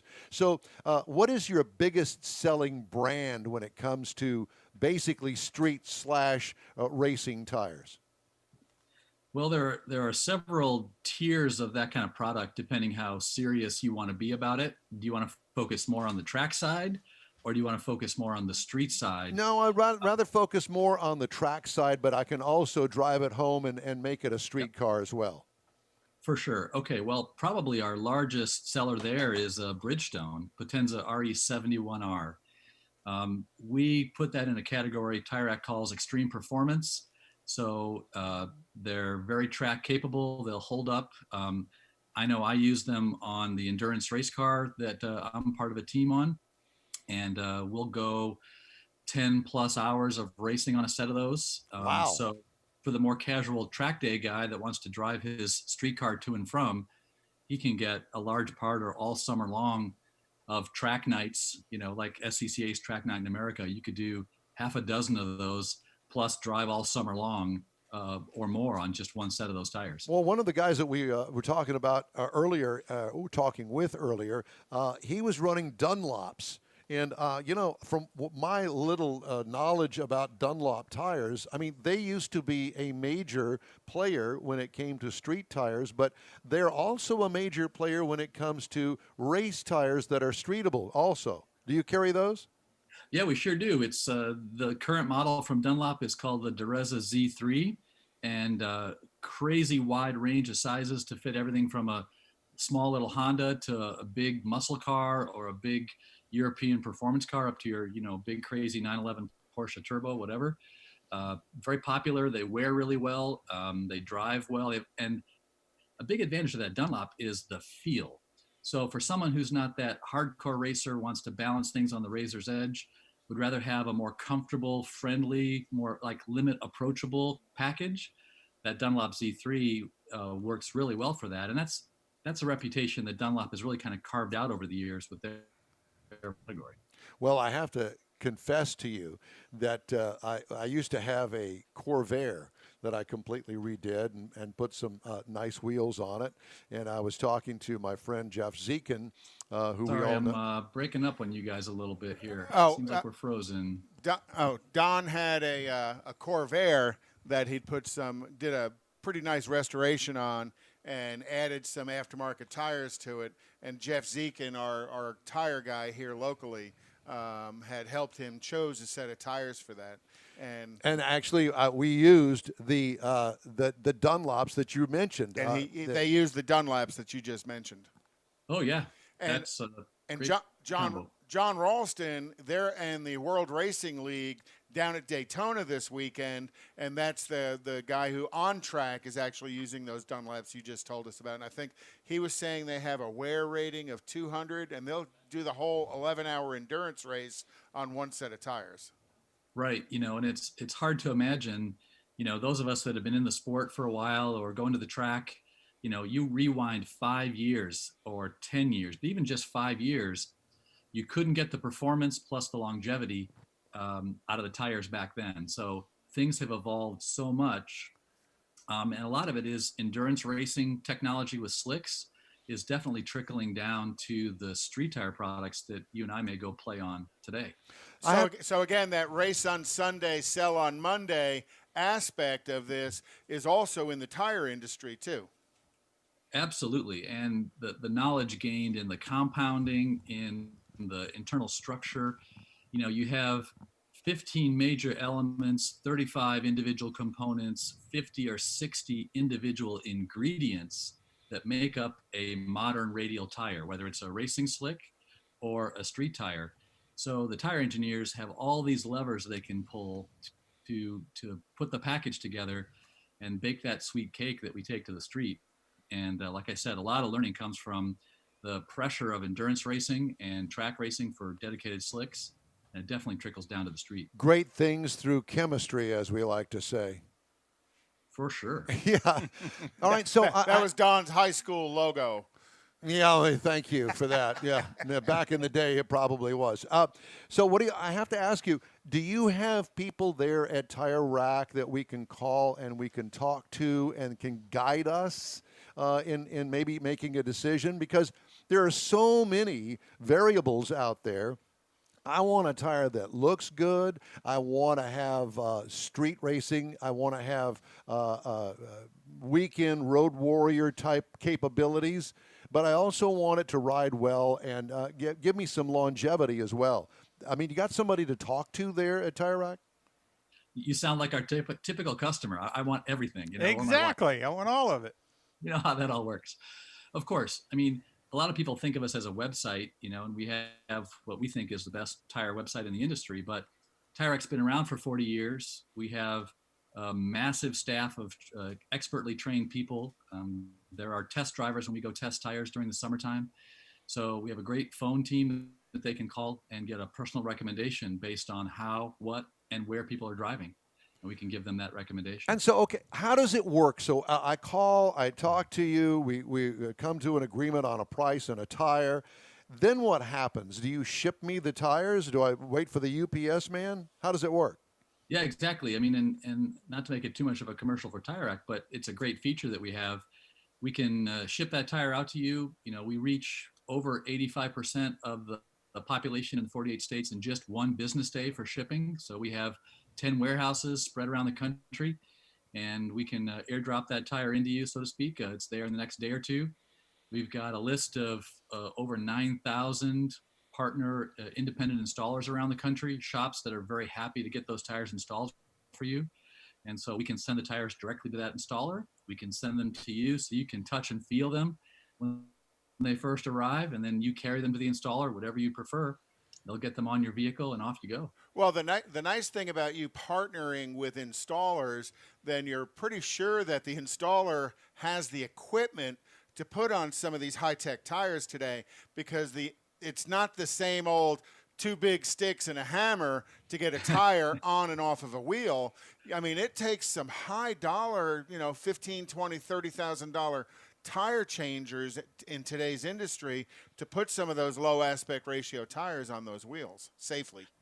You're absolutely right. You were talking about the new Corvette before I came on, and very, very expensive wheels, very low profile tires. And like you say, that's not just the simple combination from 20 years ago that the gorilla can muscle on, with two sticks and a hammer. Hey, I resemble that remark. Yeah, I was going to say, that's the way I did it.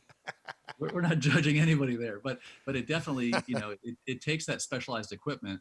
We have that roster of details on our detail page for every installer. So our sales team can look at that list to know, is this an installer that can do it for you? Or you can peruse that list on our website, whichever you prefer. Some people love to do it themselves. Some people want that hand holding, and we've got the team that can do that if they want it. Well, it sounds like you guys are in a good position because more and more people obviously don't want to sit around all day long in a tire place, waiting in line with 20 other people waiting for the tire to get installed. I can have it shipped right there and get an appointment, go in there and have it done while I wait, and not spend all day at a tire installer. Mm-hmm. One thing I thought was rather interesting, I was looking at your website. For one thing, I'm looking for some tires. I've been pricing tires all week. And I noticed the installer in my area is actually a Firestone tire dealer. And I thought that was kind of unusual that, like if you're going to ship it, you would ship it to the Firestone dealer there? He's on your list of people to do it. Absolutely. They're a great partner of ours on the installer side of things. Sure, they sell tires, but they're happy to install any brand of tire that Tire Rack would drop ship or you're going to hand carry in yourself, whichever you prefer. And, they can do other services if you need it. They can do your brake work. They can get you a nice track alignment to optimize that wear and performance when you do go to the track or whatever. But if you just need tires installed, they're happy to do that too.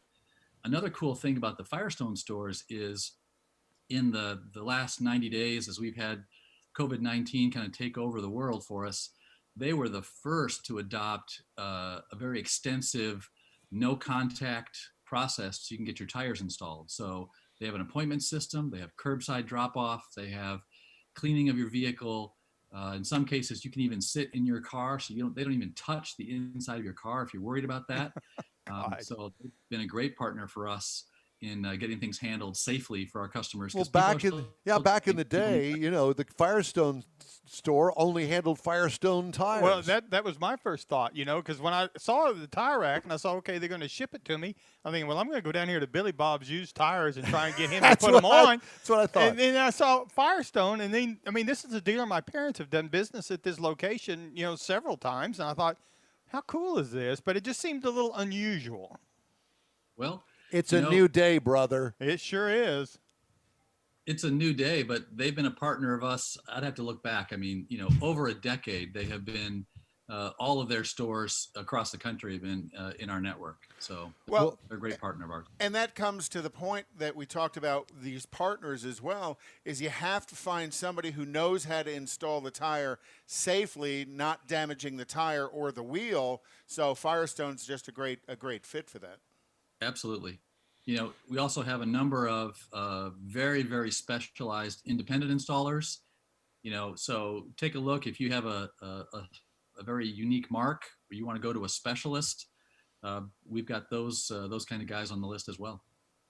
Well, Woody, it's great to talk to you. Thank you so much for joining us today. We really appreciate it. Woody Rogers, Vice President of Marketing at Tire Rack and TireRack.com. Thanks again. We appreciate it. Thank you, sir. Very much. Thanks. Have fun. Yeah, you appreciate it. All right, we'll be right back. 911, what's your emergency? God, there's a train that just hit a car. Sir, what is your location? Look around for a street sign, sir. It's 8th and Orchard. 8th and Orchard. Okay, very good. 8th and Orchard. Sir, help is on the way. Why would he do that? The train still doesn't stop. You have to get there now. At a railway crossing, even if the engineer sees you and hits the brakes, it can take a mile for the train to stop. And for you, that's too late. Stop. Trains can't. Paid for by NHTSA.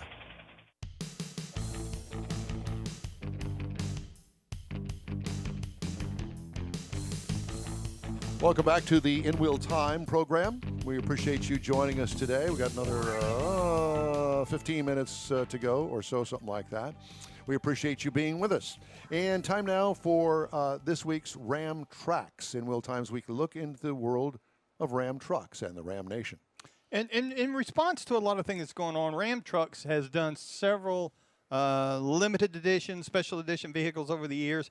One of the things they're doing in the last couple of years is an edition called Built to Serve Edition trucks. Now, this is some Ram 1500s that they have actually put together, and it's a celebration of America's armed forces. And they do 5 of them because of the 5 different branches of the service that are out there. Army, Navy, Air Force, Marines, and Coast Guard. That's correct. And the one they've got out now, it's released Sunday, June the 14th, and coordinating with Flag Day, it's because of the Navy, and it's got a nautical-inspired theme for their trucks. They're a ceramic gray. In the Navy, yes, you can sail the 7th. Sorry.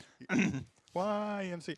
No, wrong one. Anyway, so this limited edition, there's only 1,000 of them every time they do this. So out of these 5 different ones, there'll be about 4,500 because one of them is only going to be 500.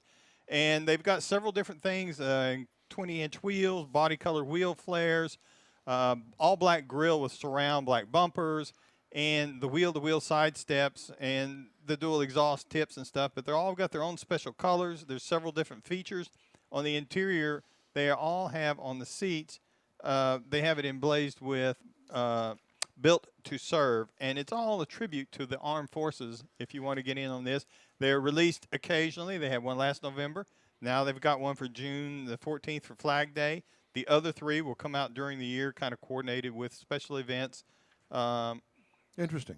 And you can order it on any platform of Ram truck, so you can get it on a regular cab short wheelbase, or you can get it on a crew cab long wheelbase. So they're not restricting you to what platform you can get it on. To a crew cab or something. And if you want more information, we actually have a story on our website. Jim Nelson did a story on it that goes into a lot of detail on about these vehicles, why they did it, and where to get it. So just go to InWheelTime.com and look for the Ram Built to Serve news story. Thank you, sir. If you'd like to get in touch with us here at In Wheel Time, shoot us an email. The address, info@inwheeltime.com. Now, our feature, Conrad's Car Clinic. What are we talking about today? Well, it's going to be a little bit of a second hand or a second piece to one I had done 2 weeks ago. Remember, we talked about, have you ever had that coworker come in panicked and saying, my car won't start, help me? Yep. And we talked about batteries. Well, now same person comes to you and you find out that maybe it's the starter. So there's a couple of things that you can do to determine whether or not it's the starter. The starter draws its power from the battery, and that's why it's important to rule out the battery before trying to test the starter. One of the things that you can do when you're testing the starter is when you hit the key, does it click a couple of times, meaning that there's not enough power to engage the starter? Do all of the lights draw down in the vehicle? If you leave the headlights on or the dome light on, do they kind of draw down to 0 and cause the startability problem because the starter won't turn over itself or it's kind of locked up? One of the things the starter has to have at least 10.5 volts. So if your car has a voltmeter on it, when you hit the key, does the voltmeter drop below 10.5 volts? If it does, you may very well have. Do you have to dig it out of the carpet after it's done all that stuff? That voltmeter. That voltmeter, yeah. Well, voltmeters on the dash are going to tell you the same thing. But when that happens, all kinds of weird stuff also happens in the computer. So the computer may start throwing some codes. Throwing up. Well, yeah. So when you do that, you want to look at how much power the starter is drawing out of the battery, whether or not the battery has enough reserve or not. And generally, starters today can be a lot more expensive than starters in the past. Before you took off 2 wires and 2 bolts and the starter was in your hand. Well, some vehicles, the starter is mounted underneath the intake manifold. Some of the starters are mounted on the inside the transmission bell housing. So replacing a starter can be a lot more in today's vehicles than it used to. So you want to bring it in somewhere and get it properly diagnosed because you may not be able to just put a starter in your driveway. Kind of like doing brakes on a 2015 Dodge Challenger and getting the wrong parts. Even though the website said These are the ceramic brake pads for that car. Yeah, because you can't tell whether they are or not until you got the old ones off. Well, I was talking to Mike on the way in. I said, well, apparently Don got the Challenger brakes done because it's not still out here on it's not jack in the driveway. stands. Yeah. Well, guess what? They were the wrong ones. No. Oh, boy. The pads that I bought were too short. Yeah, I mean, how could that possibly it was the be? wrong pads. It really was. Oh, that's right. You had to leave. Yeah, no, I had yeah, some- I we had got we got it apart. We took the old pads off, and I went, "Whoa, this is Wrong not pads. Yeah. Stop. Go in reverse. Much. Oh, okay. Well, and that's way more common that you draw the wrong part in a lot of instances, and that happens. And back to talking about starters. Now, the old days, a starter was 60, 70 pounds of metal and iron and wires. Today, some of these starters are really pretty small and very compact, where it may only be 10, 15 pounds, and they have these high torque starters, but in a very compact thing. So you have to make sure you're getting the right part for your vehicle. Well, especially those stupid starters with that stupid auto start stop feature on it that I can't stand it. I tell you that. Come on. But starters are something that you still have to replace with some regularity. They don't last forever, so getting it in and getting And it especially properly if you've got diagnosed. the auto start stop feature, I would 'Cause imagine they would. It starts and stops It's starting way more often than right. older Particularly starters did. if you're in It's a lot more active. traffic like you have here in Houston, where you get caught in it, and you move 5 feet and it dies. Move 5. Well, it doesn't die. It just turns Okay, itself it turns off. itself Then it off, has to restart and then itself, and then it has restart. to restart itself. Do and we then it- have to have this conversation? Because it just makes me angry every time we even I like talk seeing about it. If you take your headset off, I can see the smoke coming out of your ears. That auto start stop thing. I'm good. It's all about fuel economy, honey. All right, this reminder, if you belong to a car, truck, or Jeep club, we'd love to feature your group here on In Wheel Time. Just send the info and contact information to info@inwheeltime.com, and we'll put your bunch in the car club spotlight. Today's automotive news is next here on In Wheel Time.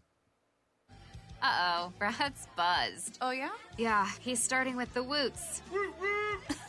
And now a speech. I just want to say that friendship is about heart and brain.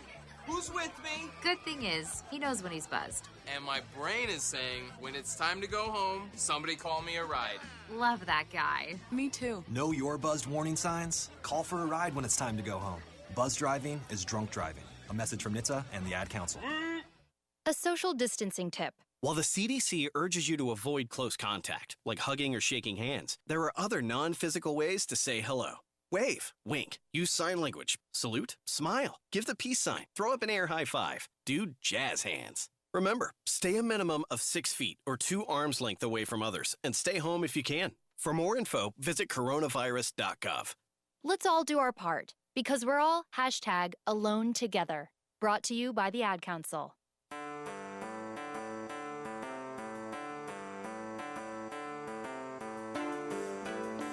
Thanks for joining us for today's In Wheel Time Car Show. We really appreciate you taking the time to spend with us on this particular day. And a reminder that our show is on every Saturday live, streaming on Facebook, YouTube, and InWheelTime.com from 10 a.m. to noon Central Time. Okay, time now for this week's automotive news headlines. Do you remember this thing called the Roxor? Did you see any commercials for the Roxor? No. Yes. Okay, looked like a Jeep. Yes, like a mini Jeep.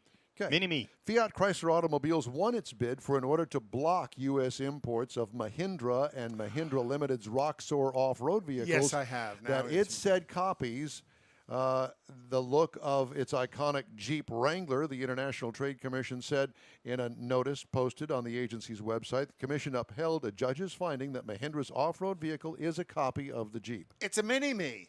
That's right. It is a direct copy of it. Fiat Chrysler claimed that the Roxor is a nearly identical copy of its Jeep, particularly the boxy body shape with the flat-appearing vertical sides and rear body ending at about the same height as the hood, the Wrangler.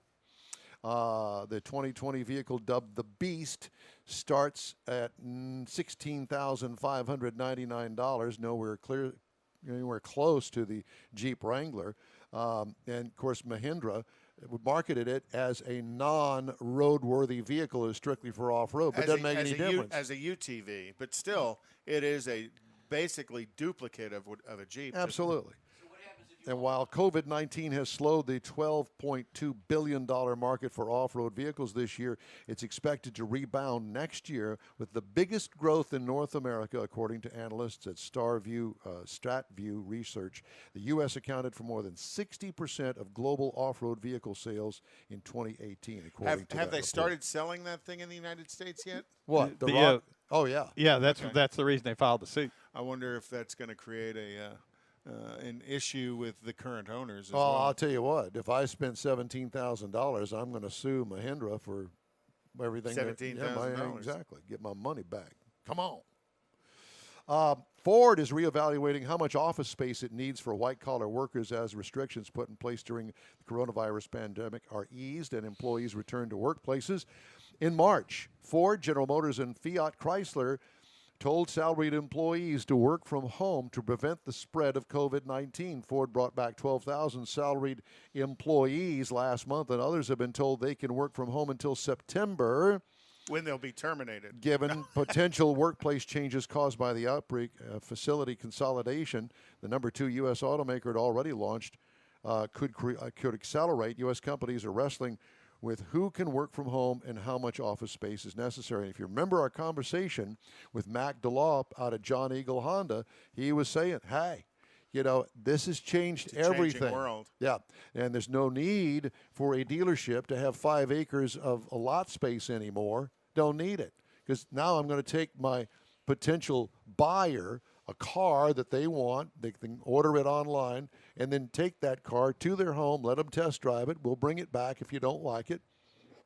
It's a different world. I'm really interested to see how long this is going to cycle. I used to work for a major communications company, and they pushed. What communication was that?